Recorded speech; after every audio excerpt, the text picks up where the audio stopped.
Supports both ways, right? Correct, that's right. Okay, super, perfect. Awesome. So, Sean, I've received your, I've got your photos in front of me in regards to at the front, from the front, from the back, from the side, and that gives me a assessment of X, Y, and Z axes. So the Z axis, which is a depth axis, where we can have a look at whether your head's coming forward and your shoulders are rounding forward, as well as the pelvis, whether it's tilting and it's moving forward. Also X-axis, where we're looking at if one shoulder's higher than the other, or one side of the one hip's higher than the other. And then not necessarily with these distance calls, the Y-axis we don't use as much, because normally we get somebody lying down, we could see the length of their legs to see if one leg's longer than the other. But we can see a lot from your photos. I've already had a look at the photos, so I've already written some notes of what I've seen. And also, you've given me a history of and an email as well. So thank you for doing that, because that makes a big difference, because then it gives us a better focus in the session of what to work on. Very good. Yeah, no, perfect. Because the thing about posture is, the big question always is when people get realigned, they're like, is it going to hold? And the aspect of holding is all about posture. Okay, so posture is vital. And what I find is a curvature. It can be to the point of a curvature, like a scoliosis or lordosis or a kyphosis that's starting to develop. And it might be something small, but if it's there, it's going to play an impact on your spine, big time. So we'll look at that as well. Is there anything in particular you wanted to add other than what you had placed on the email in regards to your history? I think I was pretty comprehensive. My neck, yeah, was. My neck has really been bugging me, even though we've worked on it, and Chris Kaler did a little bit. I think it's been actually quite good. But recently, I've been playing around with new pillows because I had to give up my old pillow. It just was getting too gross. Long story short, I've always had problems finding the right pillow deal. But I'm still sorting something out with my neck, like right back here in the right neck and right side. It's always right in there. It's not just a muscular. It's just it always feels kind of like, something's like pain or sore or stiff, or if I hold it too long, I get pain. But otherwise, when I'm just sitting normally, I'm okay. Thank God. I don't have to take any painkillers. There's no overt problem. And right in the back, because I see you all the time for True Quantum Healing for my asthma, which has actually been having better days and not so great days. And I think I'll have to talk to you later about more. Sure. Yeah. That's separate from what we're talking about here. But anyways, we did do a little bit on my neck because I was included at the end of the last session we did. That's right. For T1, T2. And I did notice a difference. And in the middle back, or right behind where the bronchial tubes and the heart, and where the heart chakra, that's always still feels kind of tight. And at times, sometimes I even get a gripping pain when I'm talking about a certain subject with somebody. In fact, a friend was here just recently, and I swear to God, it felt like a kind of pain. And it would come and go. It would just pass. But it's like right in the middle of that, right in the vertebrae, in the spine kind of thing, right? Yes. Now, it wouldn't affect my breathing, but I almost went, oh, Jesus, why this pain? Then it would just pass as we kept talking.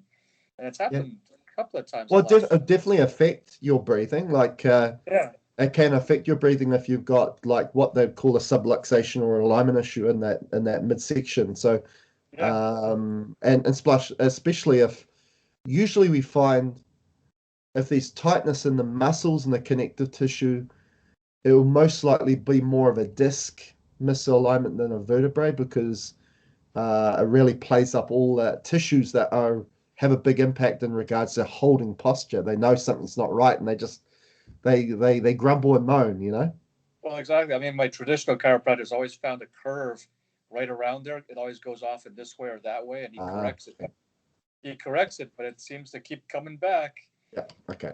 And, and my lower back has been giving me some stiffness here and there, but I don't really complain about that so much because it's not a big issue. But lower back.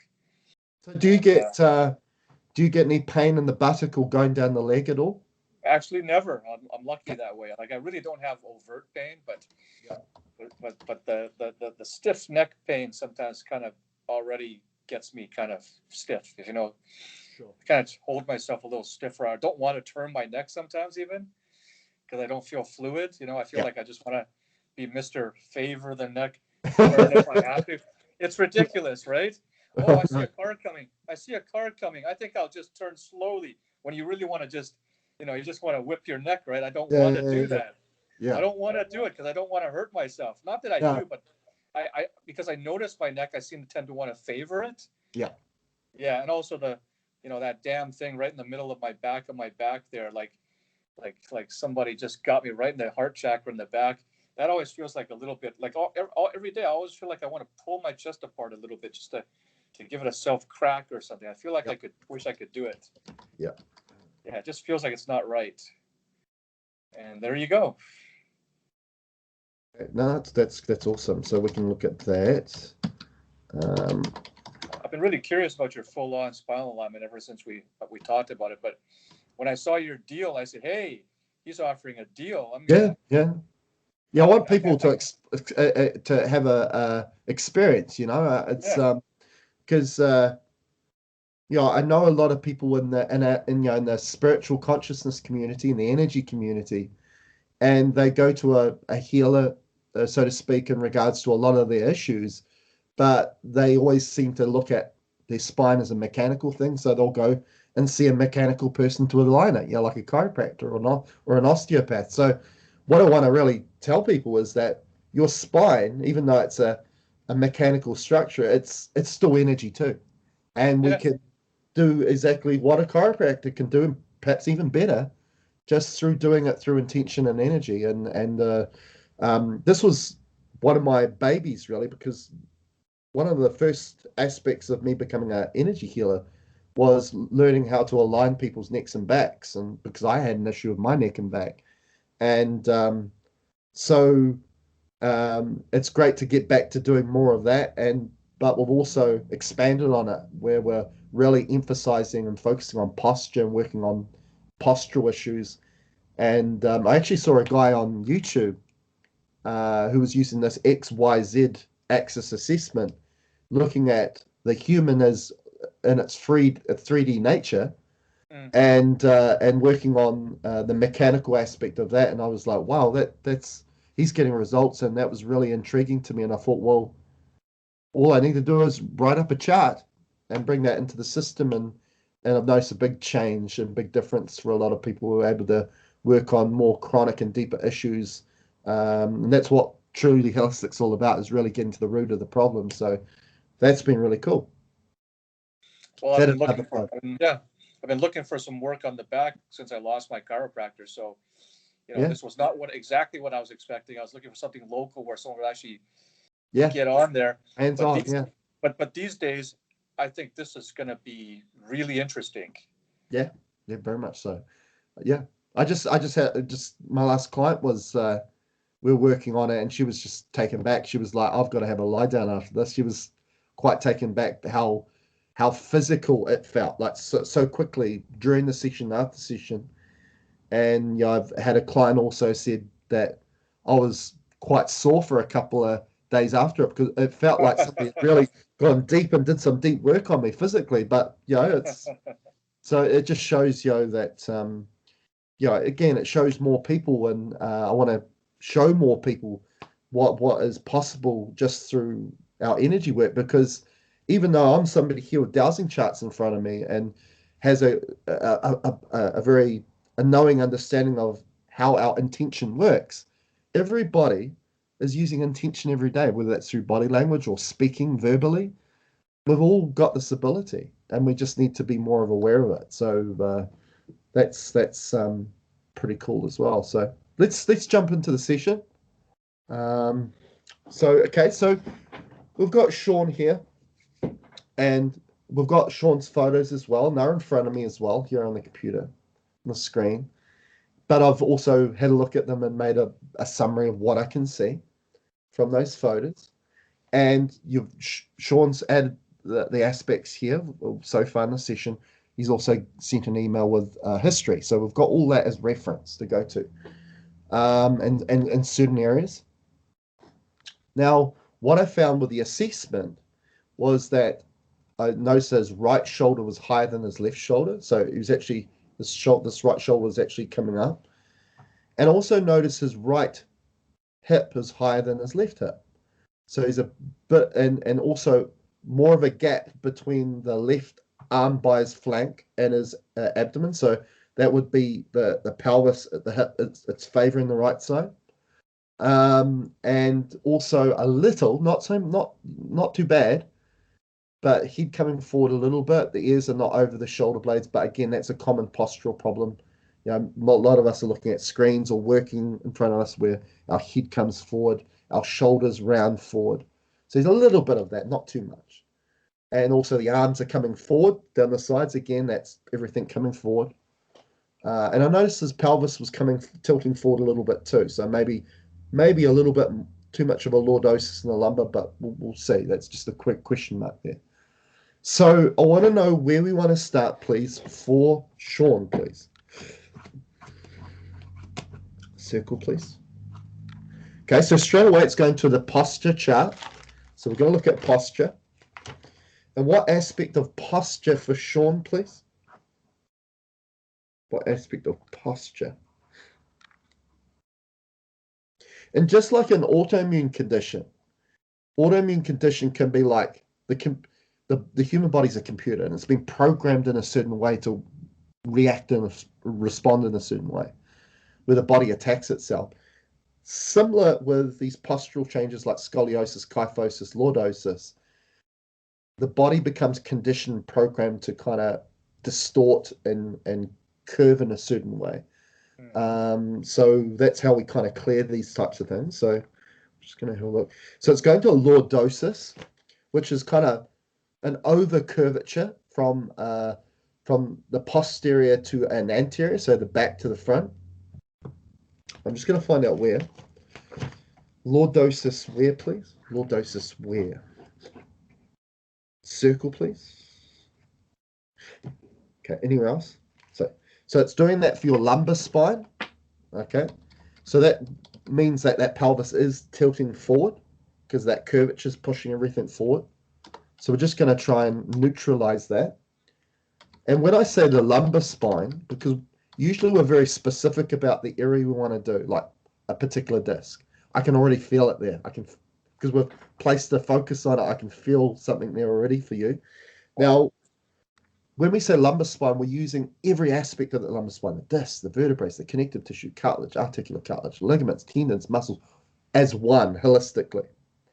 Because when they're all holistically working together, they will hold posture. They will hold the position, right? And that's why you don't just work specifically on one area, because there'll be another area that's supportive of that area. So we're doing that all together. So here we go.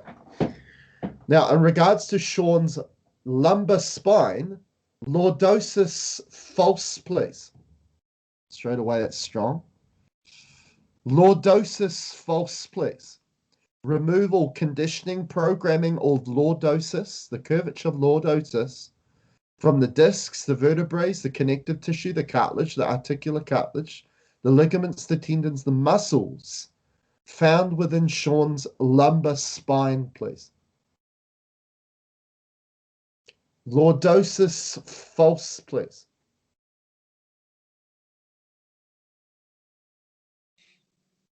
So I can just feel a bit of achiness there.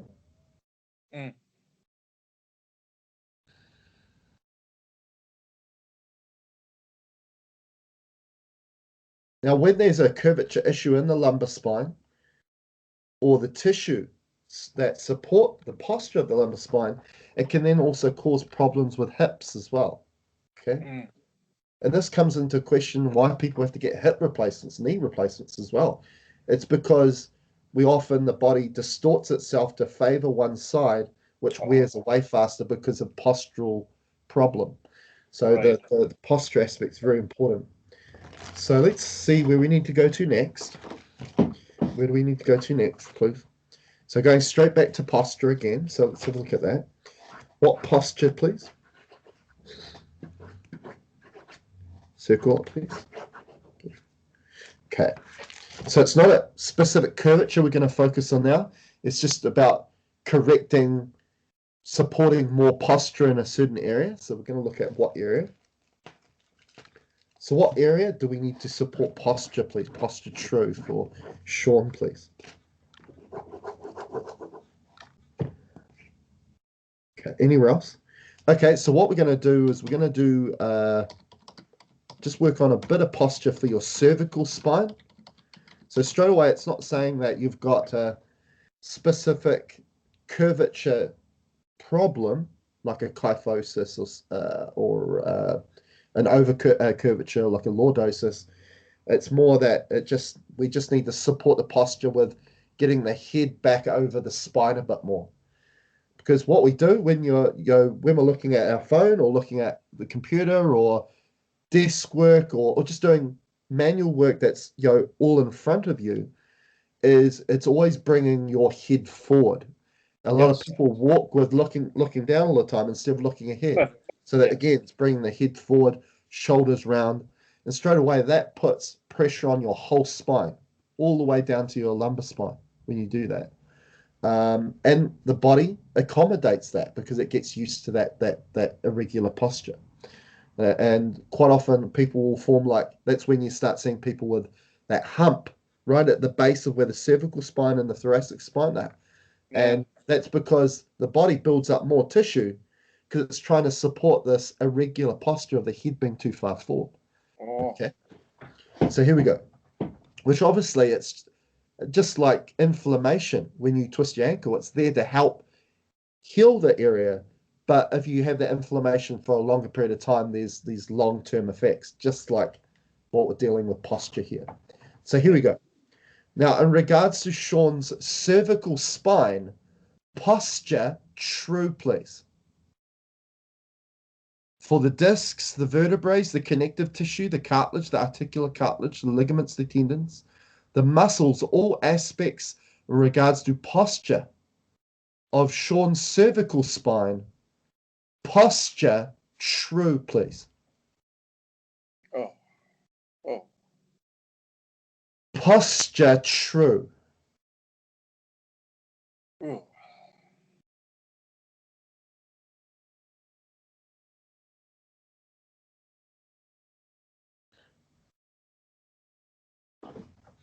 Beautiful. Okay. How'd that one feel?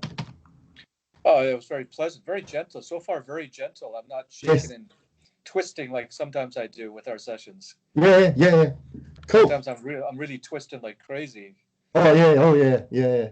Very subtle and very gentle. Nice. That's what we want. So okay. So where do we need to go to next, please? Okay. So do you want to say something on here or come to the focus? Okay. So this is another thing that will sometimes come up. This is that happens in our sentence healing sessions too, Sean. Is it's going to go directly to something that we've typed up here on the computer as our notes, whether it's some of your notes that you've brought forth or something that I'll be able to put down as well. So let's have a look. So where do we want to go, please? Circle the first word, please. Last word. Okay, anywhere else? Okay, so you're circling the cervical spine.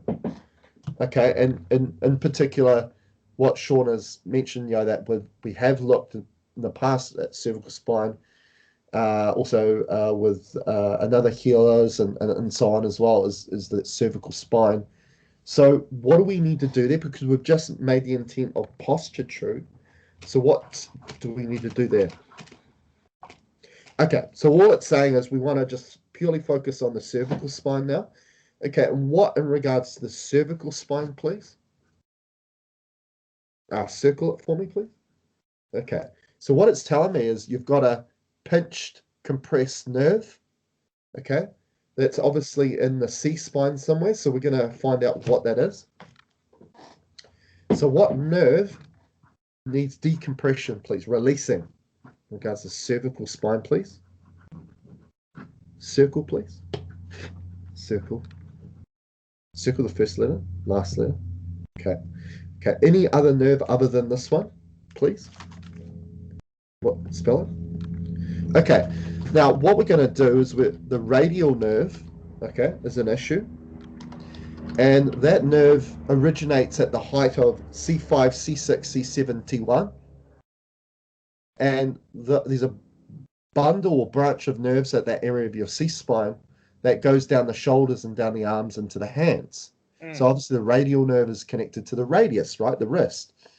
So if that's really bad, quite often people will feel a lack of grip strength or tingling sensations sometimes, not all the time, or numbness in their hands sometimes.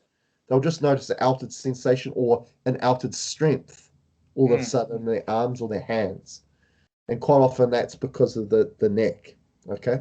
So we're just gonna, there's a compression there, so we're just gonna release that. Now, in regards to the radial nerve, for Sean, please, that originates at the height of C5, C6, C7, T1. Compression false, decompression true. So releasing that pinched and trapped nerve of the radial nerve, again originating at the base of the C-spine, that runs down the shoulders, into the arms, into the hands, please. Compression false, decompression true. For the radial nerve, please.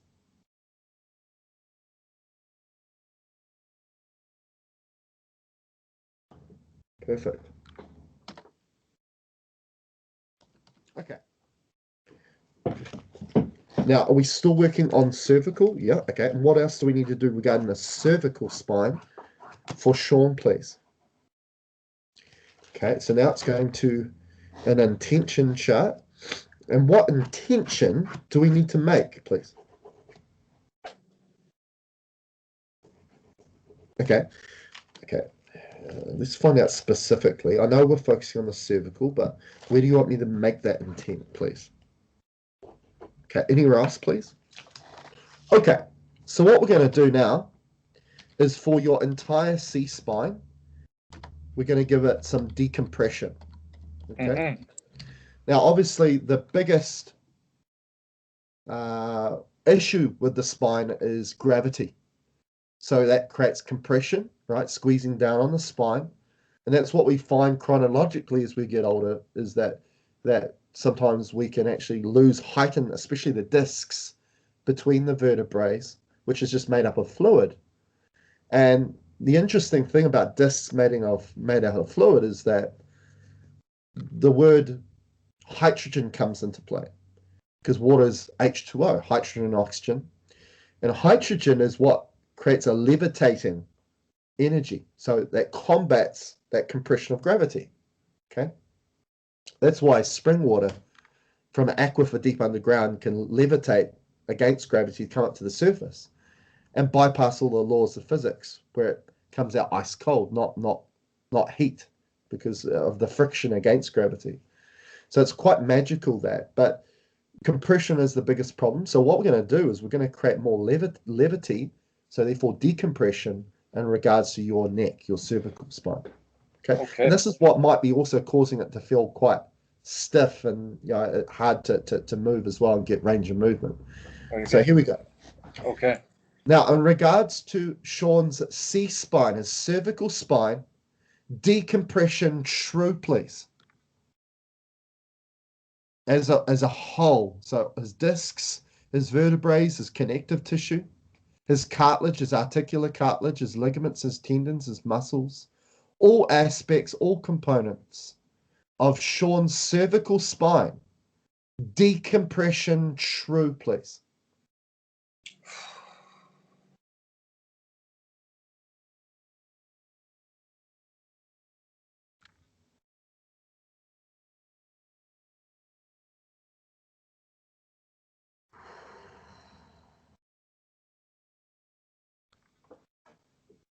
Beautiful. Right. And that clearing came out about, again, a particular chiropractor I was watching on YouTube. And again, I didn't search for them. It just came on my feed. And like anything, things are sometimes put there for you to to be attracted to, right? To go and watch and to learn something from. Mm. And this particular guy was using this XYZ axis assessment, but he was also had a device which was like a traction type of table. He wasn't inverting people, but it was just a table. But he'd lock somebody's pelvis in so it wouldn't move, and then it create an elongation of the whole spine. And within that one elongation, he was creating decompression for all the joints and vertebrae and discs all together as one in one movement. And I was like, wow, perhaps we could do something similar to that here. And this is where this clearing has come about. Sometimes we do that for the whole spine, but for you in particular, Sean, there's obviously a lot of compression in your neck, so that's why we needed to do that. Okay, so still working specifically on the C-spine, the neck, please, or do you want to come up to a focus or back to the chart? Okay, where do we need to go to next for Sean, please? Circle, please. Circle. Interesting. Okay. And what nerve now, please? What nerve to release, please? Circle it. Circle the first letter, last letter. Interesting. Very interesting. Anywhere else? Okay. So what we're going to do now, I'm just going to actually look this one up because I haven't had a lot of experience with this one. This is a first for you. That's what I'm saying. Yeah, that's what you want to hear from the doctor. Hey, we don't know what that is. They'll never show you that they don't know something. Okay. Okay, so what we're going to do now, the posterior cord. Okay, so it's part of the brachial plexus.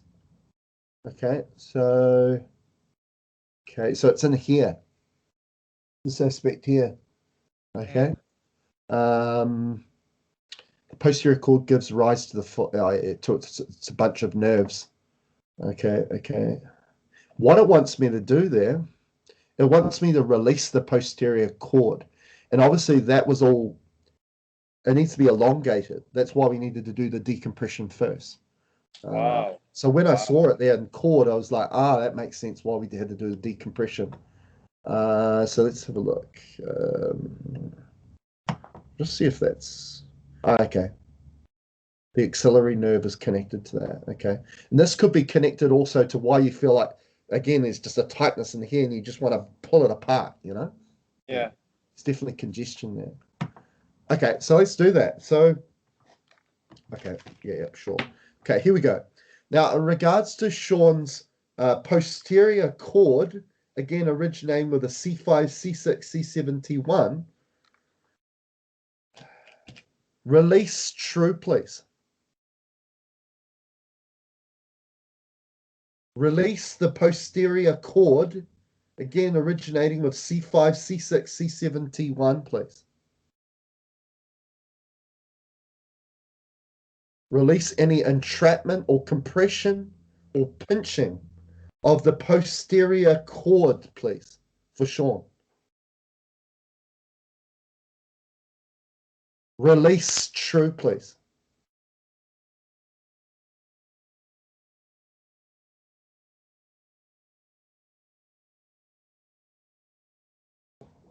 Perfect.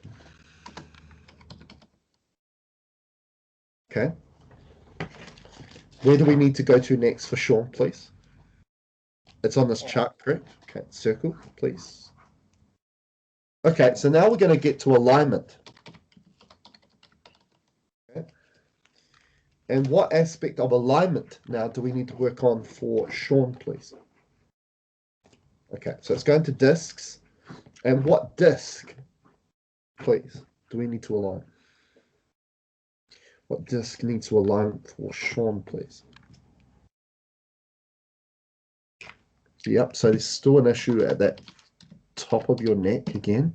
So let's have a look. Okay, anywhere else, please? Okay, so those two correct. Okay, anywhere else, please? Anywhere else, please? Wow. Okay, this is a bit more comprehensive. Here we go. Yes, yes. So far here, correct. Okay, anywhere else? So we're going to really work on all the discs in your C-spine, it looks like. Oh.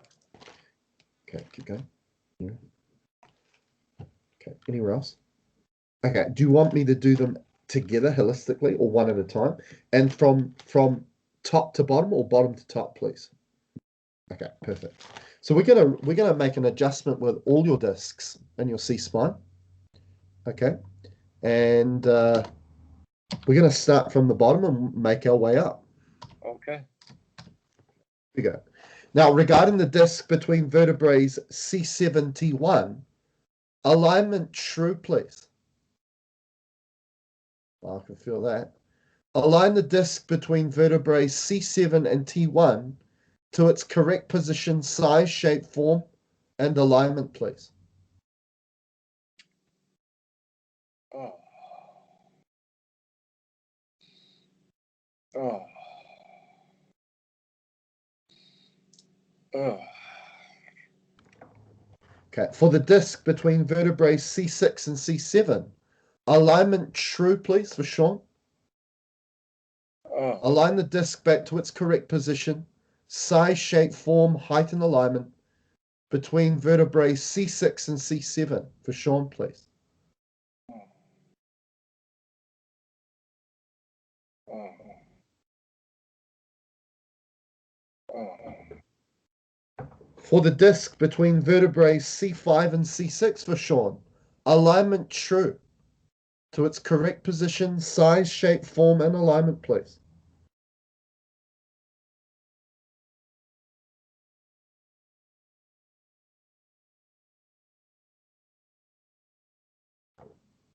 Now for the disc between vertebrae C4 and C5 for Sean, alignment true, please.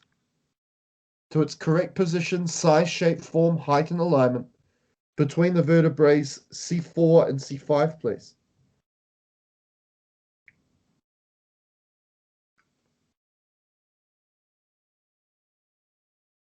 Perfect. Now for the disc between vertebrae C3 and C4 for Sean, alignment true. Back to its correct position, size, shape, form, and alignment between the vertebrae C3 and C4.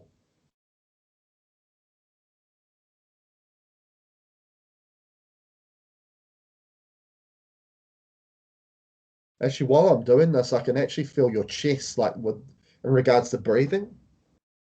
It's definitely a connection there. Oh, Now, in okay. regards to the disc between vertebrae C2 and C3 for Sean, alignment true, please.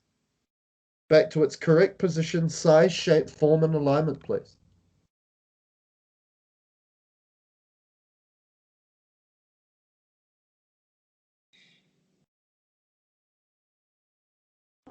And regarding the disc between vertebrae C1 and C2 for Sean, alignment true, please. Align it back to its correct position, size, shape, form, and alignment between the vertebrae C1 and C2 for Sean, please. Perfect. Okay. Where do we need to go to now for Sean, please? How'd that feel, Sean? Oh, I felt it very subtle, but you could definitely feel it for sure. Yeah. For Perfect. sure. Yeah. Yes. Whereabouts needs alignment now for Sean, please? Circle. Is it still here? Is it on this chart? Perfect. Left or right? Okay. What vertebrae, please? Okay. Anywhere else, please? Okay. Anywhere else? So which ones? Okay. Anywhere else? So now we're just gonna realign C1 and then C2. Which one first? Okay. Perfect. Now regarding the vertebrae C1, alignment true for Sean, please. Align the vertebrae C1 to its correct position, size, shape, form, and alignment within that cervical spine. Mm. So now we're working on the atlas and the axis. Now for the vertebrae C2, alignment true, please. Align the vertebrae C2 to its correct position, size, shape, form, and alignment, please.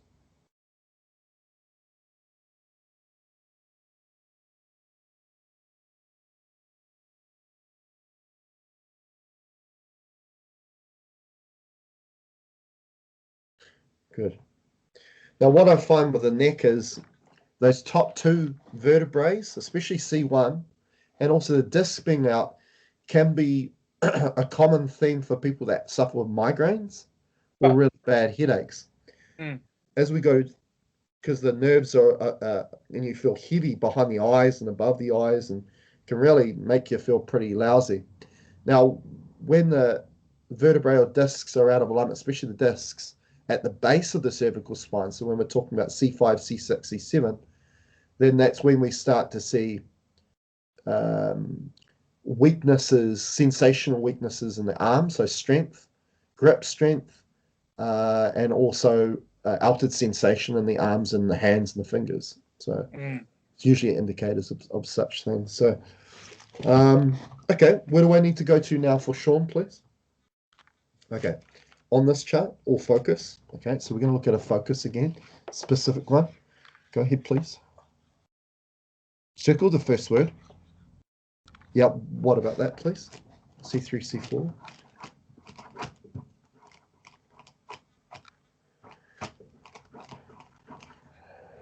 Yeah, G. Got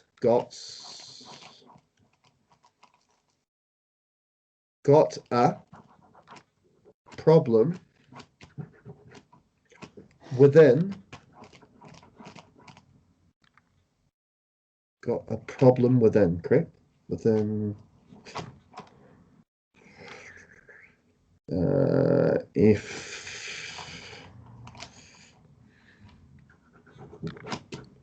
within facet. Oh, is that right? Okay, interesting. Okay, so what we're going to look at next, the facet aspect of the vertebrae. So I'm just going to bring up an anatomy because I don't have it in the chart, but this is something that's just come up on the letter chart. Facet. You can call it a facet joint. Okay, let's have a look. Is this where you want me to go? Perfect. Okay. So a facet joint is formed by the articulation between paired bony projections called articular processes. So this is to do with these processes are located at the back of each vertebrae and connect adjacent to the vertebrae. So for each disc space, there are two facet joints and a disc. So it's got, you got the disc and the two vertebrae either side of it, and then there's a facet joint. I see. Which together form a tripod that create the motion segment. So interesting, it's talking about motion.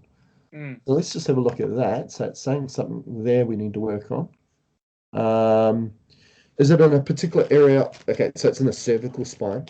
Are you happy for it to be, as you say, the facet joint between C3, C4, or is it somewhere else?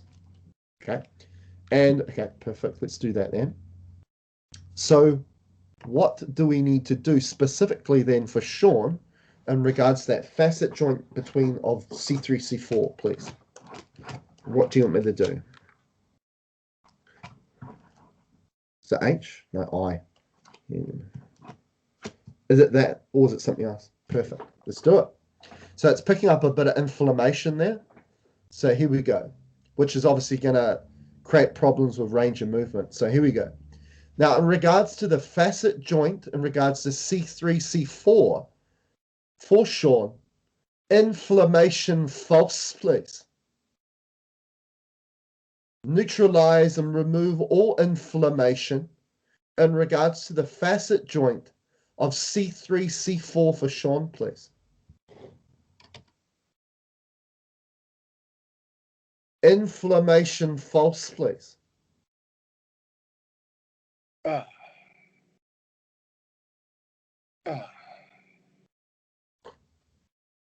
Good, good, perfect.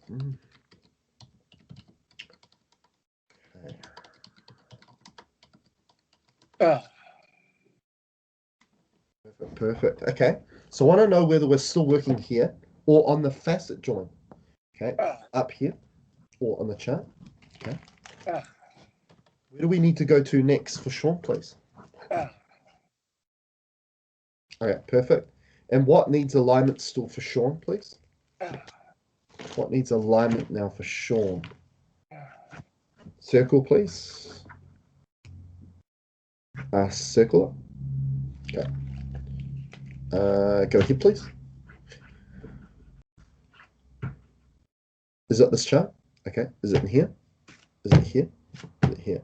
Okay. So now it looks like we're moving on to the thoracic spine. So in the middle of that. Okay, which one, please? Oh, that was a good one, eh? Yeah, it's still going. Yeah. Oh, yeah. Yeah. Once you started that one, I seem to be shaking and baking. Yep. Oh. I think that must have been a pivotal aspect of what was creating an imbalance in your neck as well. So.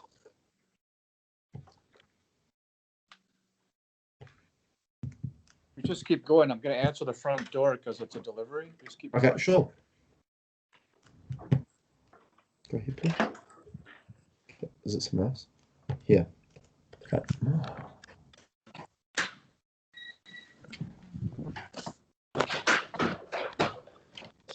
Sorry, Chris.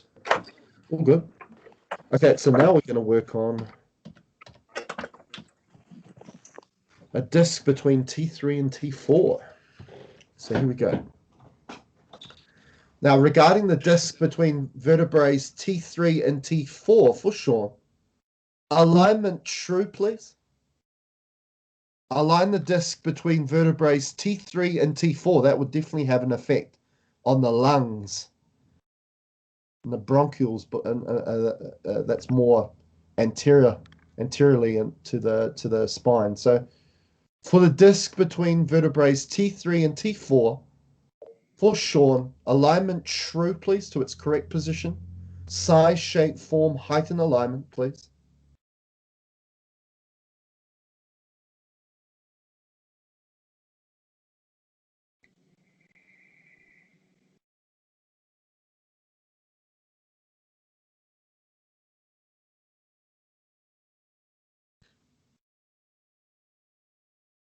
Oh. Perfect. Okay. What do I need? Okay, perfect. What needs alignment still, please, regarding that for Sean? What needs alignment, please? Okay, here. What vertebrae, please? Just circle the first one. Okay, anywhere else, please? Okay, anywhere else? Okay, so now we're going to align the vertebrae T3 and T4. Oh. Okay, for the vertebrae T3, alignment true, please. Align the vertebrae T3 to its correct position, size, shape, form, and alignment within Sean's thoracic spine, please. Oh.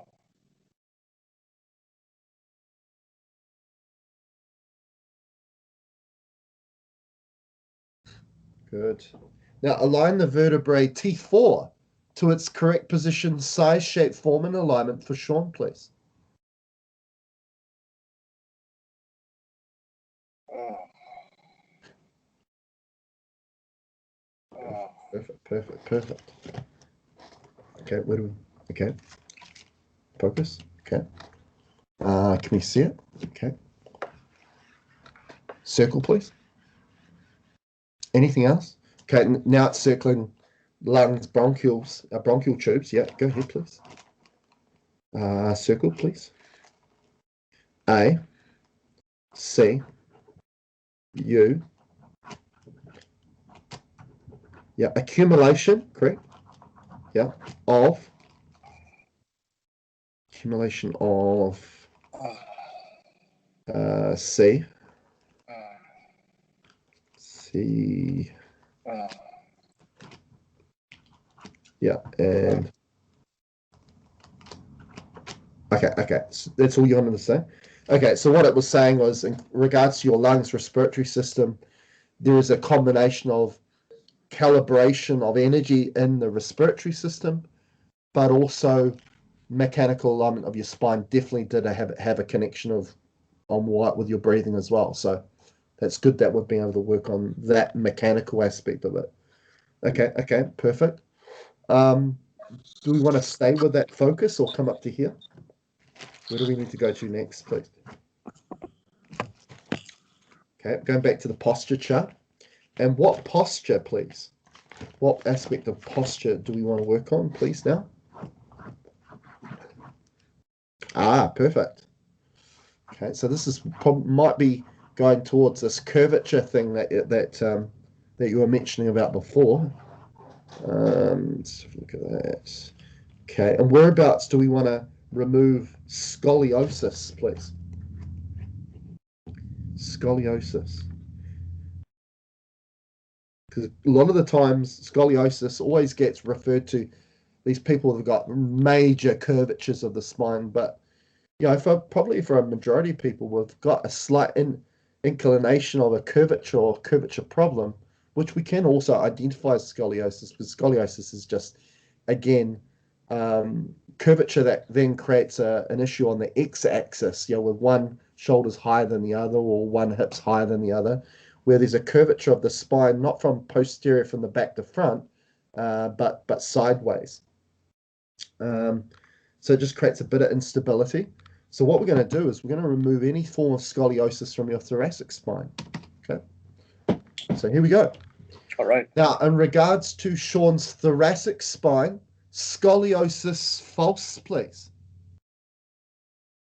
So in regards to all discs, vertebrae, connective tissue, cartilage, articular cartilage, ligaments, tendons, connective tissue, muscles, in regards to posture of Sean's thoracic spine, removal conditioning programming of scoliosis, please. Scoliosis false, please.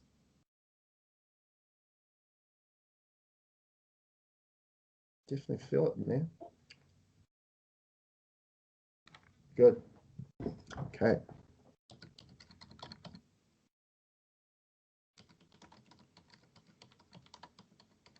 Perfect. Okay. Where do we need to go to now? On here? On this chart? Focus. Okay, so let's have a look. Okay. Let's come back to the drawing board. Okay, is there anything in that there? Okay, perfect.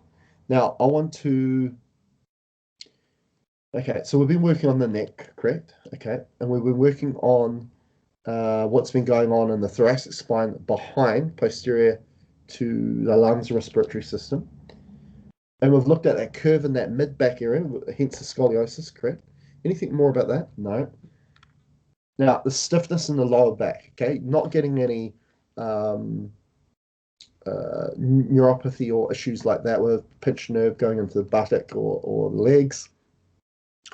We did, at the start, remove a lordosis, which was pushing the lumbar spine forward.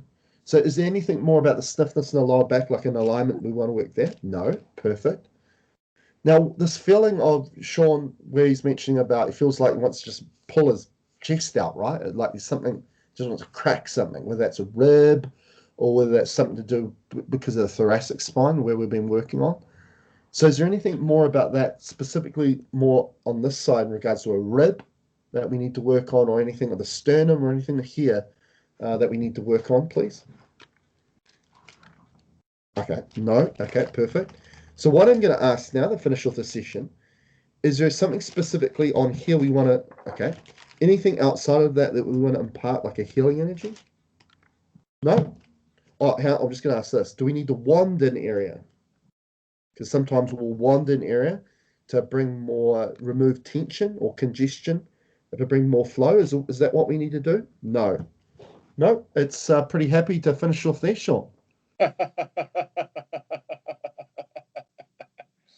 Well, if that's what it says, then I'm good to go. By the way, very thorough and impressive. Yeah. Thank you. Yeah, it's very thorough. I was gonna bring up some, the thoracic. All through the session, it started aching me when we started. Yeah. That thoracic, I was going, oh, when is he gonna get to that? It's I want to put up. It's like I want to put up my hand. It's just, excuse me, but my thoracic, that area is just like really soring me for some reason now, but There's you always got a through it. And by the strategy. way, it's gone. Yeah, It's gone. yeah, perfect. There's always a strategy to it, and I never doubt it. Like it's, for example, it's like an example in this session was we were on the nerve chart to release a nerve regarding the C spine. I went to radial nerve and we released it, but then we went away from that chart, and it told us to do the decompression of the cervical spine, and then it went back to the nerve chart. So it could have easily just told me the two nerves while we were there, but that decompression had to be done before we did the posterior cord release. So there's always a strategy. There's always a correct way of doing it, and it kind of focused on your cervical spine for a good amount of time before we moved then into the thoracic. As you said, you were feeling that pressure and that discomfort in the thoracic, but we eventually got there once kind of all the ties were kind of cut and sorted out in the cervical spine first. So how long do I wait after this session to see how I sort out? Because I understand you have other clients who get very sore and exactly kind of wiped out. What am I going to expect the next 2 days, 3 days? This is the different reply that you'll hear from me than most people is, because most people will say, "Oh, this is what's going to happen." What I'm going to say the opposite. I'm going to say, I don't know exactly how your body's going to feel post this, because everyone's different and everyone's unique, right? So from hearing other people, some people have said they've been sore for 2 or 3 days after it. For some people, they've said they've had better range of movement pretty much the next day or the day after. So I can't specifically tell you how your body's going to respond and feel to it. So what I always say to people is, in regards to when do we do a follow-up or when do we work on it more, you just need to listen to your body and what it's feeling like. Will do. Because right now I can feel like it's sore starting in the upper thoracic to the cervical. Not bad, but sore like some work has been done. Yeah. That's right. Isn't it cool, Because it's like, you're over in Canada and I'm in New Zealand, and the other side's on the globe, and you feel like you've been physically adjusted, right? Manipulated. Yeah. So, and the movements weren't too severe. There's no reason for me to be sore. So yeah. The cool thing about doing it this way too, instead of physical manipulation, because I'm a big fan of this elongation, right? Which is decompression. yeah. Because the problem is compression. Why don't we do the opposite to that, decompression? And I'm not a big fan of too much torsion alignment adjustment, where they're twisting your neck or putting you on your side and then twisting your sacrum and your lumbar spine to crack something in alignment, because that will correct the alignment, but it can create scar tissue and other tissue to build up over a period of time, which will cause you problems further down the line. I don't like that. So when we do it this way, we're doing alignment, but without creating more side effects to that modality, which is pretty cool. Sounds like a perfect system. It's wise and it does it exactly the way it's supposed to be done. Yeah, and plus, if we need to clear out scar tissue, adhesion tissue, calcification, that's in the system too, that we can do that. Nobody else could do that. No chiropractor can do that. That's fantastic. So it's a holistic view, I guess, of working on the spine. How do you feel about those inversion boards, like the ones that slant people upside down, aside from the blood pressure? I mean, you think that's effective? Yeah. As you say about the blood pressure, they say to people, if you've got high blood pressure or you've got a comprehensive cardiac history, that you may want to be very careful with using an inversion table. I think, and also the blood supply going to, especially behind your eyes, the arteries and stuff of your eyes. Other than that, it's a really good device. I think it's a really good tool to have, because again, you're using gravity as something that can elongate your spine instead of it compressing your spine. Yeah. Well, that's fantastic, Chris, because you've answered all my questions about the follow-up, everything. You've covered all the bases, so I'm just going to go with my instinct. Yep. Yep, And yep, very much so. don't be surprised if I talk to you about ascension healing. I guess your new name for true quantum, the evolution of true quantum healing again. So, but Yeah, you've also I just incidentally, addressed my bronchioles and breathing as well, which was yeah, included. So. yeah, very much so. Again, the name change was just because not to shun true quantum healing, because my system was where it's evolved was based on true quantum healing, and I'm so thankful for that healing system. Yes. But you've the whole thing about ascension is to evolve. We have to shift and evolve, and my system on a daily basis is moving and evolving all the time, and I just feel like I had to have a new name to it, because it's if somebody's coming to me and they're just expecting the same true quantum healing that someone else does, well, it's not going to be that. When you come to see me, it's going to be different. And you know that too, haven't you? Yeah, you when you go to somebody that else does true quantum healing, come to me, it's a little bit different. It's different. So, and now we're adding all these other modalities like the spinal adjustment, and using color therapy. We use coils and colors and those sorts of things, which has been something that has been very close to me, and I've that's what I was kind of doing before true quantum healing. So now instead of saying we're going to use this one that's better than that one, we're incorporating it all together, and they all kind of line up and connect up really well in a holistic way. And I'm truly holistic, so it makes sense.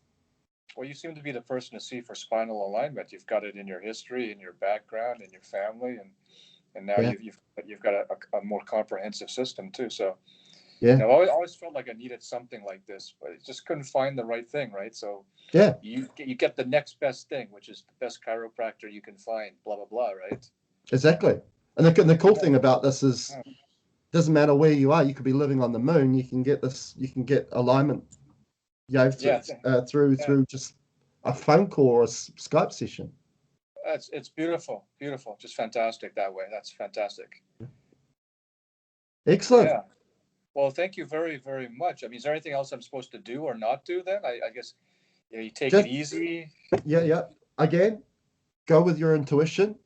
Um, if your body will tell you. If you feel like you just need to rest up, and you need to do that. But if you feel like you want to go for a walk and do a brisk walk, the guy that a chiropractor who I found about this, looking at posture in this manner, and he uses a traction technique to decompress the spine. Um, he always recommends his clients that now that we've put your body into this new configuration, Yeah. is to, if you can, immediately go for a brisk walk, and it just only has to be like 5-10 minutes walk, but it just gets your brain in alignment with this new posture that we've put you in. All right. Very good. And sitting posture and standing posture, is there any recommendations? So we just tuck our chin in more or No. stand a So certain way? so one exercise I recommend and this is, a lot of people can do this exercise, because in regards to the head coming forward, right? This is Yeah. probably the most common postural problem we have, because Yep. we sit in chairs and we sit at desks and look Yep. at screens and all. Yep. Is what you do is you pin your two shoulder blades together, right? And then put your arms out like wings, like that, but with your palms facing forward, right? So like that. No, so lengthen out your arms, but your palms forward. Yeah, it's it. Like that. Then you push your chin back, like that. And then you roll your head over your spine, trying to look back at the wall behind you, if not the ceiling. And you hold in that position for 5 to 10 seconds. And you do that a few times a day. And that will work on rolling your head back over your spine instead of it coming forward. Wow. I've never heard of that exercise. Thank you very much. That's unique. I've never seen that one. Never heard of it. Yeah. Wow. And that seems to do a bunch of stuff I've never done before. Yeah.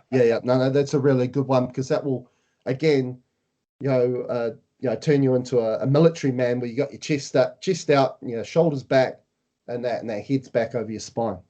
Right on. And just a few times a day for that 10 seconds. That's easy. Yeah, yeah. Awesome. Well, thank you very much, Chris. Until the next time. No problems. You're most welcome. Look forward to some great reports, and all the best. Thank you so much. No problems. You're most welcome, Sean. Awesome. Have a great day in New Zealand. Thank you. You too in Canada. Thank you. Bye now. Take care.